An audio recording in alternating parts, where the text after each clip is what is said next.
सैयद सुलेमान नदवी ने उर्दू जबान के आगाज का सेहरा किस इलाके के सर बांधा? दिल्ली, पंजाब, सिंध। अच्छा, पंजाब के बारे में किसने बोला? पंजाब के बारे में महमूद शेरानी, शेर अली सरखोश।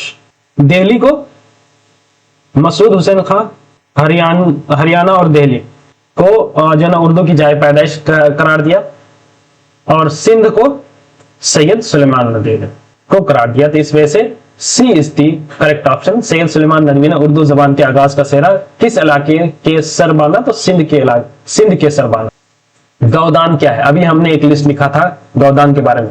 दास्तान है, नाविल है, इंशाइया का मजमुआ है। इंशाइया का मजमुआ तो नहीं है, दास्तान भी नहीं है।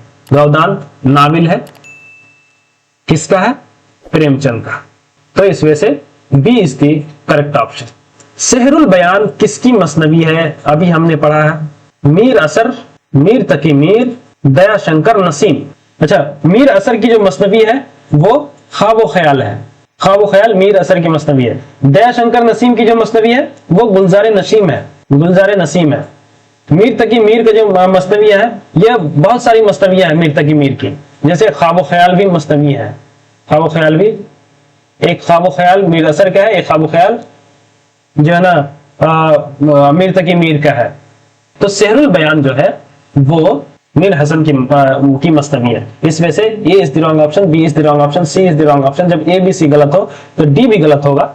E is the correct option. दर्ज झेल में से किसका ताल्लुक तरक्की पसंद तहरीक से है? फैज अहमद फैज, चकबस्त, अख्तर शेरानी, हस्बे वाला में से एक से ज्यादा, हस्बे वाला में से कोई नहीं। दोस्तों, चकबस्त तरक्की पसंद तहरीक से नहीं है, अख्तर शेरानी भी तरक्की पसंद तहरीक से नहीं है। तो A is the correct option. Faiz Ahmad Faiz तरक्की पसंद तहरीक से है। वही तरक्की पसंद तहरीक जिसका पहला इजलास 1936 में हुआ था। सदारत प्रेमचंद। मरसिया निगार की हैसियत से कौन मशहूर है? मीर अनीस, मिर्जा दबीर, सौदा। हस्बे वाला में से एक से ज्यादा, हस्बे वाला में से कोई नहीं। तो दोस्तों, सौदा जो है कसीदा निगारी के लिए मशहूर है। मीर अनीस और मिर्जा दबीर दोनों मरसिया के लिए।